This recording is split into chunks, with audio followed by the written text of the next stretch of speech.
Welcome back, Amani. How are you doing? Hi, Lily. How are you? I'm good. Did you have a good Chinese New Year? It was good. Yeah, thank you. We had Yeah, friends over to make Chinese dumplings. We had a good time. How was yeah, yours? that's a traditional dish. I had a party here at my house, about 20 people, potluck. Family was too far away, so we just had the friends here instead. Friends are like families, and when your families are not available, and I'm still wearing my Chinese, like a little quilted cover jacket, Yeah, it's because I beautiful. keep telling people, hey, the Chinese New Year celebration last 2 weeks, 2 weeks. And I had a great time yesterday. I went to local senior center and had lunch with the local seniors. They asked me to tell them about Chinese New Year. So I took my artwork decorations and tell my stories, and people responded so positively. So that was great. That's Yeah. wonderful. Yeah.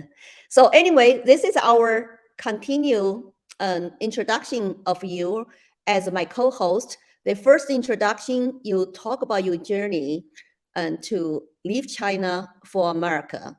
And I mean, your experience in China working for Communist Party propaganda department, and I mean, was just amazing, insightful, and uh, and you finally made to America.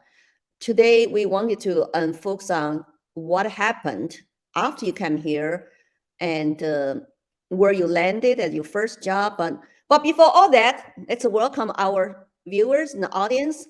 And please like, share, subscribe to this channel. And we all are volunteers. And sometimes I get a shadow banned pretty badly. So we are also on locals.com. So you can become a member and supporter there.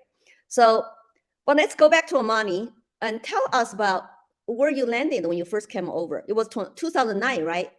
Yeah, it was in February, early February in 2009. We landed in San Francisco, partly because my best friend from childhood lives in the San Francisco Bay Area, and she helped us bringing over all of our luggage, all of our stuff from Beijing. And partly because my husband lived in San Francisco for many years, and he had like a lot of friends there who helped us out. Who picked up? He had a friend who picked us up and rented us an apartment there. So that's where I landed.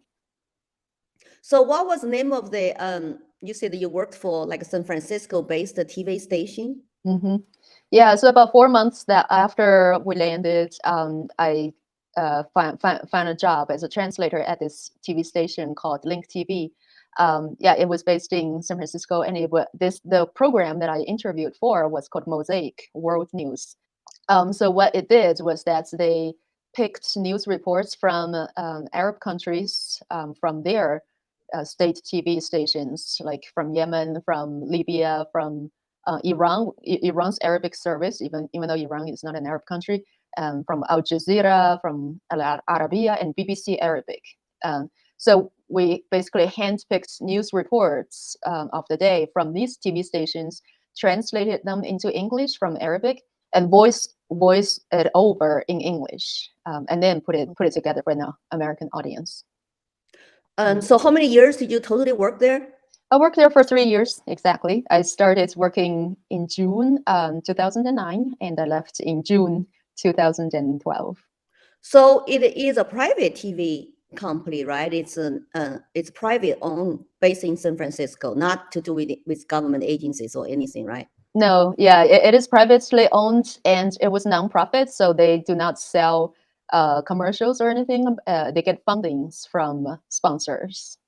Okay. So it's neat. So the audience can be from all over the United States, not just in California. That's right. It was like cable TV, like nationwide. Yeah. Wow. And did you show your face there, or you were just doing your voice most time? Most of the time, I just did the translation part, and occasionally I did a little bit of voiceover when they were in need of voiceovers, because normally they had their own voiceover people. I see. And tell us what it was like to work there. I mean, were you excited? Did you like it? And how did you feel about that job? Well, at first I was very excited because it was like the perfect job for me. It worked with Arabic, which is what I was. I worked with for many years, and it was in media. I was in media for many years, and yeah, just to polish my skills by like practicing my Arabic and translating it into English, and I had learned a lot from just from doing the job itself. I mean, like I worked hard and enjoyed the work itself, but very quickly I realized, some of my coworkers, I would say even most of my coworkers, are pretty radical leftists. For example, our video editor was a self-proclaimed communist, and he would argue with me about like how, the thing, like for example, I would tell him like what is happening in China today. Like if you're a farmer, you have no rights. The government wants to take your land away. There's nothing you can do about it. And then he would argue with me immediately saying, "Oh, but that's not communism." I'm like, "What do you mean that's not communism? That's, government taking over of your land. That's communism." And he would say, "Oh, but that's not Marxist communism. That's not real communism." So I would say, yeah, real communism may never happen. And this theory or this ideology has been tried so many times over so many years by so many people. It has never been proven to work. And he would get unhappy and he would just end the conversation and leave the room. And that was a little shocking to me because, if we were in China, yeah, I would expect that, but we were not. We were in America, and I didn't expect to be shut down like this. Like, um, a coworker who's supposed to be open-minded, who's supposed to be liberal, progressive, who's supposed to be accepting other people's perspective, especially someone from a foreign country, and yet they showed absolutely no open-mindedness to my personal experience or my personal perspective. It was very shocking. Was Yeah. he a young man? I mean, like what age do you think he was? Well, he was younger than me. I was like 31, 32 at the time. He was younger than me. Yeah, and that was like that didn't even bother me that much because that was just one individual. I always try to keep an open mind. There are always people who are not going to accept my point of view. That's okay. But as days went by, every day I was translating, all these news reports from Arab countries, and I noticed a tendency of like not completely reporting the truth, even in these news reports. For example, like BBC Arabic. I mean, it's a Western media outlet, right? And it's just the Arabic service, but they would take an event out of context just to make, for example, if there was an Palestine-Israeli conflict, and it was caused by Palestinian authorities or whatever, or Hamas or whoever, shooting like hundreds of rockets into Israel, and Israel retaliated by shooting more rockets into Palestine. Like the Arab countries' own stations would not cover that up. They're like Al Jazeera, Al Arabiya, Al Alam, all of these. They will say it's because the Palestine started it first, right?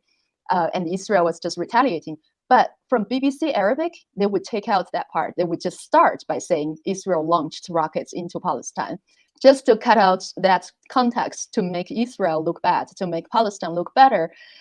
And that's just one example of how even the Arab countries themselves are not trying to cut things out of context or cover up the circumstances, but it's the Western media that was actually trying. It's like they are doing this on purpose to create a false impression. That bothered me.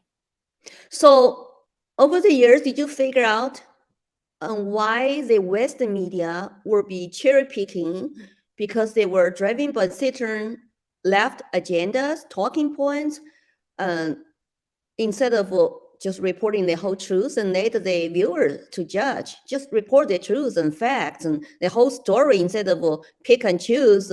Because even today, right, you can say some major legacy media, press, and their deadlines, I mean, their headlines were so like taken out of content. It's like they only tell you half the story. So, but then people buy into that. Did you figure out why they were doing that? Yeah, I think, it felt like it was the same tactic that, China used when I was working at China Radio International. It was the same tactic. It was to mislead people. It was to create a false narrative to guide the public opinion in a certain direction, which is, what propaganda is for and made of. Looking back, it was like they were making such a judgment, like to take things out of context according to their moral standards. Basically, they believed it would like make Palestinians look bad if they tell the truth that they started launching rockets first. But the Palestinians or the Arab countries themselves, they don't think that there's anything wrong with it. So it's like, in a sense, it's like they are taking the moral high ground to such an extreme. They would they would like make a decision for the people that they're reporting on, to cover up part of their actions to make them look good. So it's like it's just mind blowing in a lot of ways. It's mind blowing. It's like it's double standards. It's taking the moral high ground, and at the same time, it's very condescending, to the people who they are trying to help look good. So I get a feeling of like the people like that. I don't understand where they come from. Like you always seem like they are always a kind of like when they talk about on the world stage, they do talk about anti-Semitism in this country and call that bigotry. But at the same time, on the international stage, they seem more like a sympathetic towards Palestinian. Of course, they were conflict and we're not expert to judge on foreign policy or the war history. Do you get a feeling? Do you have idea why they would pick and choose from West, news source to kind of like seems like they show more sympathy towards one side instead of just report the whole story and let the other people to know really what happened. Why is that?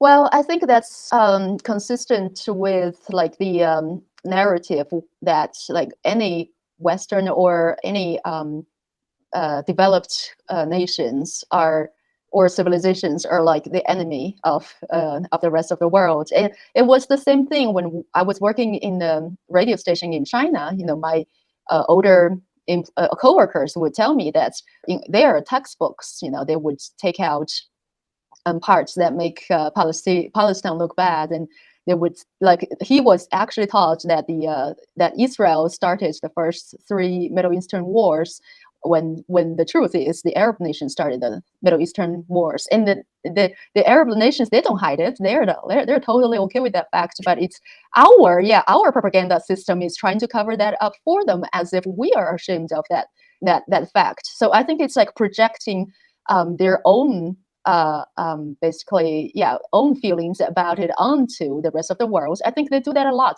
especially with those on the political left. So they believe that their standards are the golden standards for the world. Like it's the same as the communists. So the communists believe we are the most advanced system in the world. Our standards must be the golden standards for all the rest of the world to follow. It's the same mentality. It's like they do this out of their own belief of what is morally right. Yeah. So out of your 3 years colleagues, do you identify them or know for sure? Were they all registered the Democrats, or some were radical? I mean, but they're still registered Democrats, or they were independents or Republicans? I mean, do you have idea about their affiliations? I don't, but I don't ask them about it. But it's San Francisco. You don't meet many Republicans there, and the word Republicans has such a stigma to it. I just remember one of my very very young coworkers. She just came to. She was an exchange student from Beijing, from my university actually. BLCU. Yeah, so when she was there she was an exchange student majored in English. So she was interning at the TV station for the English program, and she started working there. And there was one day, like I said something about the right wing something.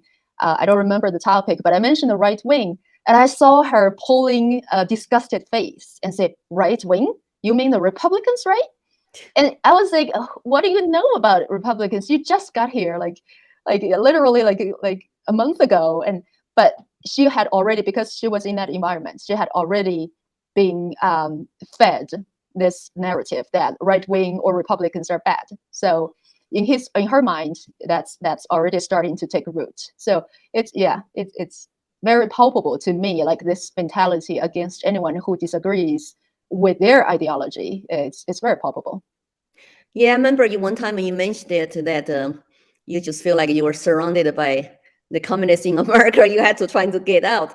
So did they react to you kind of rude, disrespectful once they discovered you are actually very independent and but you could not persuade them. They will not listen to you, even though you are personally survived, the communist China and were they at least sympathetic to you, even though they might disagree with you? Did you like experience any kind of uh like attacks and retaliations or just like marginalized in terms of your job? No, no, none of that. Yeah, that was okay. In terms of like, I just kind of kept my opinion to myself afterwards. And also like one of my other coworkers who's a self-declared anarchist. So like Uh-huh. yeah, she would ask me about China, and I would tell her, and she would listen. She would listen. She would agree with me. Like, yeah, dictatorship is horrible, and this has not worked out well for you or the people. But then, yeah, as soon as her turned her back on me, and then she would be doing the same thing as everybody else was doing in San Francisco, which is bashing capitalism and say free market economy screws everybody up, and so it's like I did make an impact in terms of like telling my personal story from my perspective, but that did not change their minds about what an ideal society should be in their heads. That's like the anarchist abolition of a free market economy because it screws everybody up, and yeah, it did not change their minds in that case. Yeah, but no, there was no like marginalizing of me, or yeah, not at the time. So during this 3 years time there, up to what point you realize I got to get another job or I got to move. I don't want to stay here to do this job. And then you were just so disgusted and so like depressed, like how you feel in China about your 8 years working for Chinese government. When did you have that moment of realization? I cannot do this anymore. Well, it started to really after my coworker started like really acting up because she was an anarchist, and I think deep down she's a communist. She believes like work should not be necessary for the people. Like she's very much into the doctrine that wealth distribution should be uh, from each according to their ability and to each according to what they need. So she got kind of put that into practice. She started like not coming to work or coming late every day, and I ended up doing most of her work, her share of the work, and almost every day for months and months. And she refused to, yeah, she refused to take responsibility for her own actions, and she even demanded a raise because, yeah, living in San Francisco is expensive, right? And she needs a full salary. She needs a raise to survive, but she doesn't. She can't. She keeps using her health as an excuse, even though she's pretty healthy. I don't see anything wrong with her, but she says, I'm not feeling well today, so I cannot work. And it's like, I'm not able to work, so but I need this much money, right? So yeah, that went on for months and months, and I complained to the boss, and the boss was kind of just indulging her because I don't know if they have the same mentality, or and the boss would tell me, oh, you are so needed here, I don't take it personally, we rely on you to to produce Your our show every workforce. day. Yeah, and I was like, this is not right. Look, back in China, I was rewarded for my hard work with more work. And here it's the same thing. I'm being rewarded for my hard work with more work again. And she was like the lazy Not one more who, pay, not more pay. No. yeah, I know more pay, yeah. And she was the lazy one. I'm not gonna sugarcoat it. She didn't want to come into office on time or even every day to do her job, and she wanted more pay. And I complained, and that didn't work.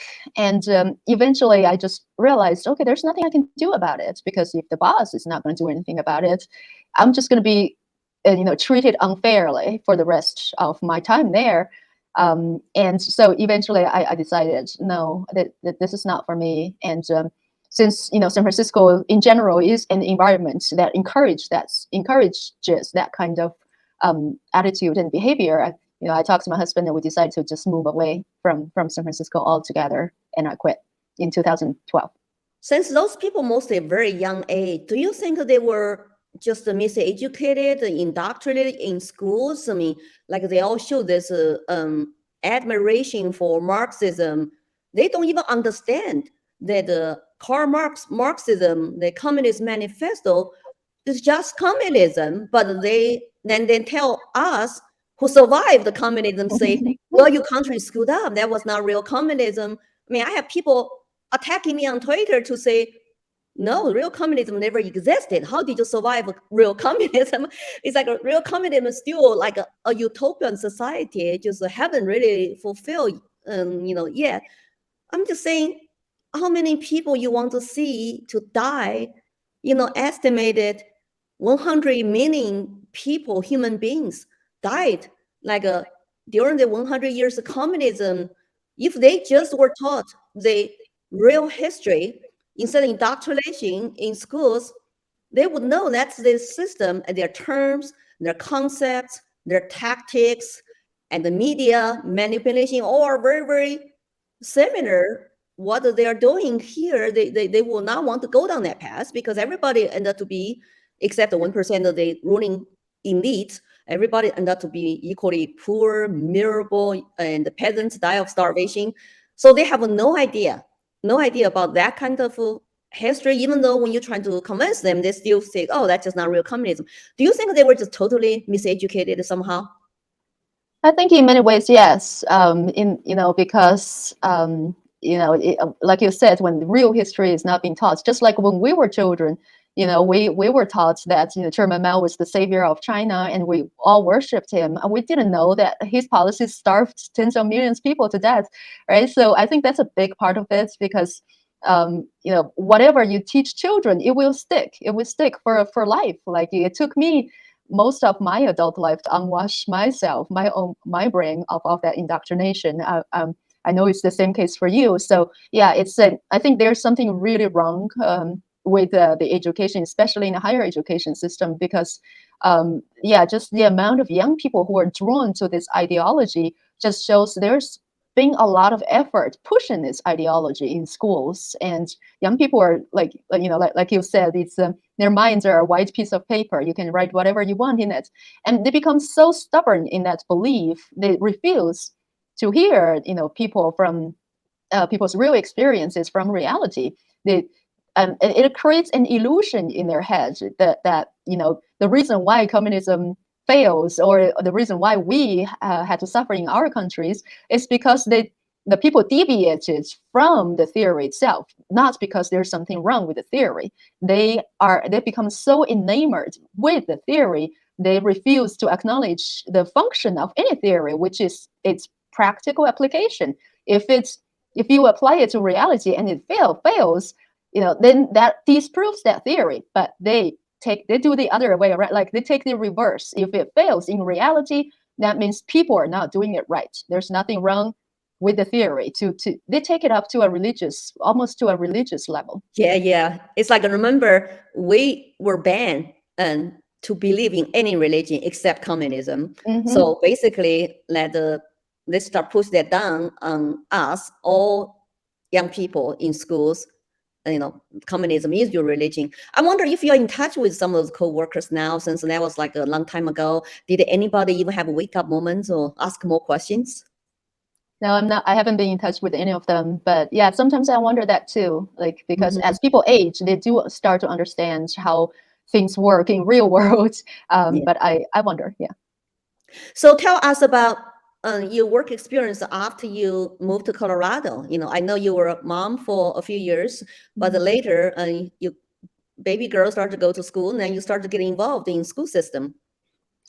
Yeah, this was last year in 2000, actually the year before the last now, 2021 to 2022. That was, I decided to go back to work again. So I found this job at this federally funded organization called AmeriCorps, and they have like a reading corps, which is an organization subordinate to AmeriCorps, and their mission was to help K-3 children who are behind in reading, to help them to develop reading skills. And I thought it would have been perfect for me because I taught my daughter how to read when she was very young, and I really enjoyed it. I'm a big reader myself. I read every day out loud every day, and that's a big passion of mine.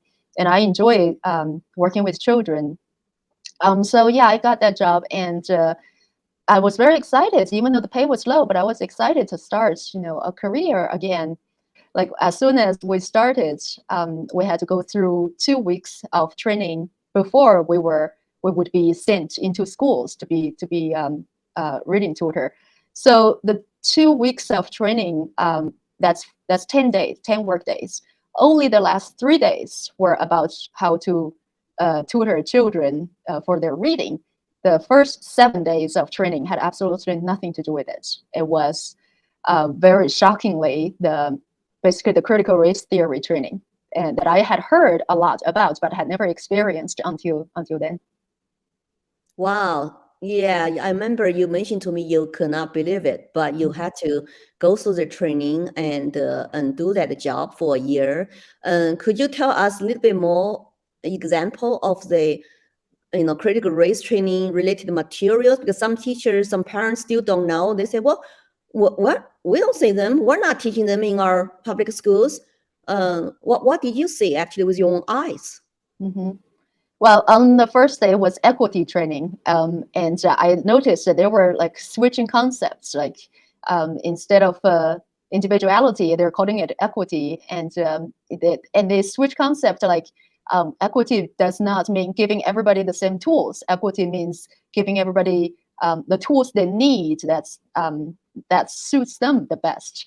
That bothered me a tiny bit, but not too much, because I felt like, okay, that's actually individuality. That's not equity. But okay, if they want to call that equity, it's not the end of the world.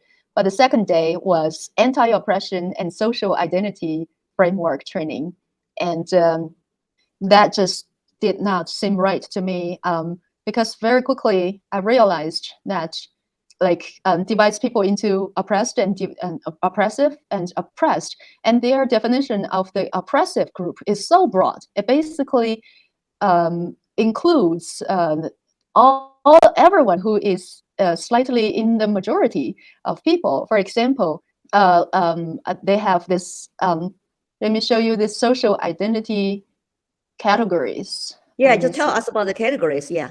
Yeah, can you see the? Yeah, great. Yes, Yeah. here it is. Okay. Yeah. Social identity categories. Yeah, social. So you can use like you can see that the marginalized are intersex, transgender, non-binary, gender non-conforming, etc., etc. And the dominant, basically the oppressive class, are assigned male at birth, assigned female at birth, cisgender, documented U.S. citizen, etc., etc. So there are 9 dominant categories, and I myself got 6 out of those 9. So I mean, like I am more of an oppressor than the oppressed, right? So because I am assigned female at birth, I am cisgender, I am heterosexual, I am enabled, I am documented U.S. citizen. I'm not Christian, I'm not white, but I am owning, I have property. So yeah, that's 6 out of 9. So according to this chart, pretty much everyone is an oppressor. Um, so and according to the chart on the left, you have to be in a very small minority to be oppressed. So it's, yeah, when That's I saw. amazing. That's amazing that who are supporting this, since Mhm, like they're talking about very, very small minorities on the left category. So mhm, demonize the majority, but you get lots of people vote for that kind of stuff. I mean, do they know the truth? What's going on? Their kids being, they want you as a school tutor to tutor elementary school students about that kind of identity politics. And plus, you and I know oppressor versus oppressed are the typical Maoist, Marxist mhm, tactics called mhm. identity politics. Does that scare you? Yes, absolutely. It terrifies me. I mean, it's like, it's like if it's very clear what the purpose of it is to me, but not clear to people who have never experienced it. I think the purpose to me is that they're trying so hard to confuse majority with oppressive or dominant. That's why they use these words, like they're changing the language. If you're in the majority, you're dominant. That means you're oppressing. It doesn't matter whether like you've never done an oppressive thing to anybody in your life. If you belong to the majority, you belong to the oppressive class. I think that the purpose is pretty clear, because democracy is a system that's based on majority rule. So when you demonize the majority, like that, there can be only one purpose is to bring down the entire democratic process, democratic structure. That's what China did. They demonized pretty much everybody, like anyone who owned anything, landlords, industrialists, bankers, intellectuals, artists, like everybody was demonized as the oppressors. So the minority, the oppressed, can rule. So yeah, like when Mao says, the 穷人翻身做主人, right? The poor must overturn the society and become the masters. And that's what I see happening here. They're demonizing the majority as the oppressors, and they're trying to overturn the entire societal structure.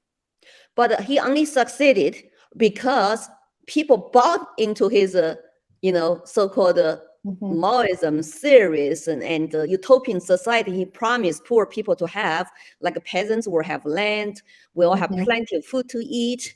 But nothing actually, in reality, got, realized. Instead, like I said, peasants never got land, and they were starving to death who supported the Mao, and the Mao become godlike, and we could not eat enough food. He had all the food in China, anything he wanted.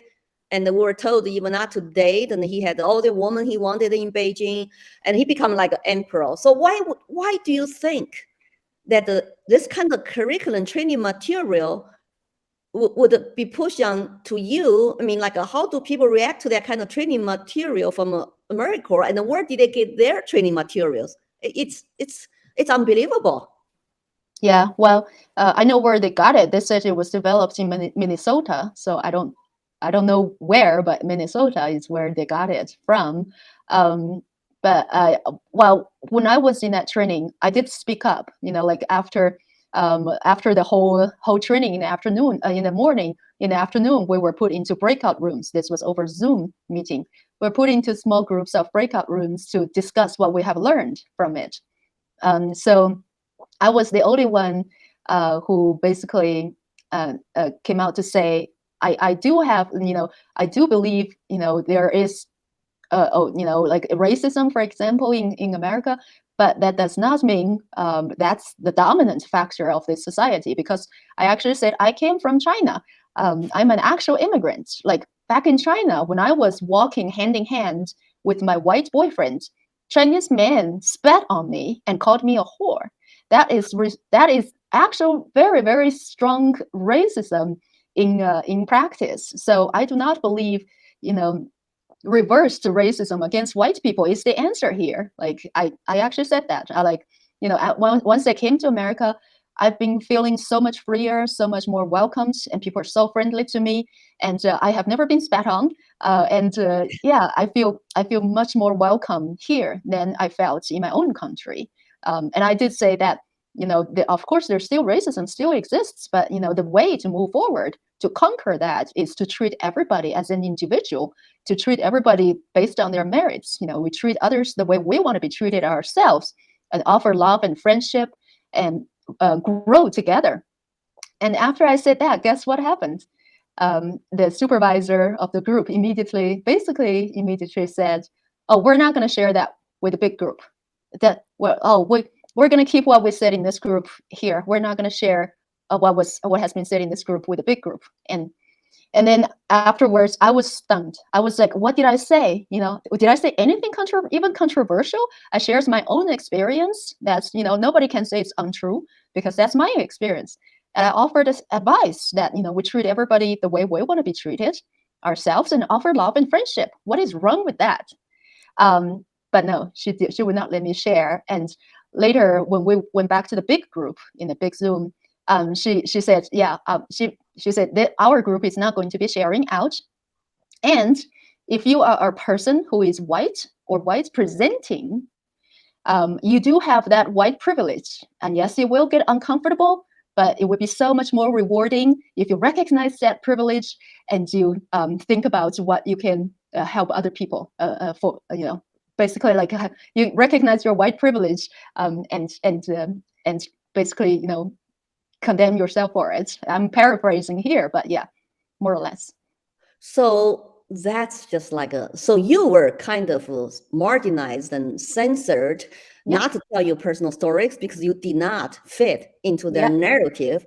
So how would other white Americans feel if they have to, before they speak, they have to come out, denounce, recognize their privilege as white to basically to admit I'm guilty first. That sounds like a struggling sessions, like in South China when they did the cultural revolutions. Like if you're black class, you need to come out to denounce yourself, your families, and your class, and trying to escape the torture session or something. How did those white colleagues that respond to this? Well, I mean, in my group, there was like an older white gentleman who did come out to say, "I never thought of myself as privileged. I worked hard all my life, so this training is making me a little uncomfortable." And that was it. And there was another lady who also said something similar to that effect. But all the rest of the young people just stayed silent. They didn't say anything. And after I got shut down, basically, and I was called white presenting because I was the only non-white person there who disagreed with them. And yeah, the supervisor said white presenting. I didn't even realize she was targeting me when she said that until after. And when I watched the video again, I realized she was targeting me when she said white presenting. But anyway, yeah, all the other young people just stayed silent. They did not want to stand up or speak their minds. So after that, there was another breakout room meeting where we were put into the same group again, and everyone except me, everyone had their video off, their video and their audio off. And I went in there. It was just I was the only one who had my video on, and I waited for about like 5 minutes, and everybody was just completely silent. So I turned off my video too. So it was 15 minutes of complete silence and complete black screen. Nobody would say a word. So I do believe that this kind of training was making the people who participated in that group, it made them very uncomfortable. But they would not speak out. They would not speak up for fear of maybe losing the job or offending the supervisors or yeah. So it was very strange to see. Very strange. Fascinating. We probably have to come back another hour to talk about this, and we're running out of time here a little bit. So next time, Amani, I would like for you to continue your story about your 2 weeks training, and then how did you actually work with students? What did you learn from working with kids, and how did others apply their training to kids in the classroom settings, because we have to basically tell the truth. You told me this is one of the job experience that then compel you to come out and join me on YouTube channel to talk about this and speak the truth, because you feel like this is your duty as American citizen. And since we all love this country, we know the writings on the wall, we see that clearly, the similarities, and this made you to be determined to put yourself out there publicly. I think that's just a very courageous and behavior and from you. I truly, really, really appreciate. Now I feel like I don't feel alone. I have you, right?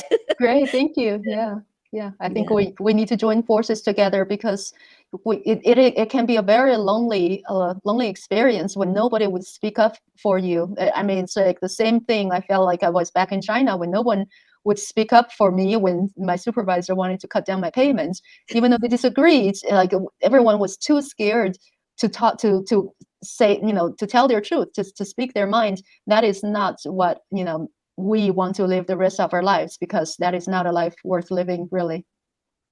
Yeah, I think it's amazing. People might find out like we were dissident in our own native country. We had to be quiet and keep our head down. Otherwise, we could not even get out of China. And now we are in our new country, supposed to be a free America, we have free speech and freedom of thought and pursue happiness. And now we are dissident again. Other people trying to censor us. Oh, we're supposed to self-censor so we don't get into trouble. It's just so sad. Can't American citizens say that? I mean, they might not see the writings on the wall like we do, because they might be confused. They might not know the truth. But for us, it's just so clearly, it's terrifying. It's all very scary. But I'm just so glad you're with me. And we do want more immigrants who feel the same way we do and contact us and come here to tell their stories and their experience in America. And so thank you so much, Amani. So we have to continue our conversations. We have so many subjects to cover, from, the propaganda, how to control the media, to how to control the art and music and dance and songs and all that good stuff. We will continue to talk about it maybe next week or so. So thank you so much, Amani. And if you like this video, please share, like, and subscribe to our channel and get a notification when our weekly Immigrant Speak come out. And we are on locals. If you want to support us, become a member. And we want to continue to speak out. And we swear we will never be silenced in this new country we love. Thank you so much. Thank you. Bye, Amani. See you. Bye, Lily.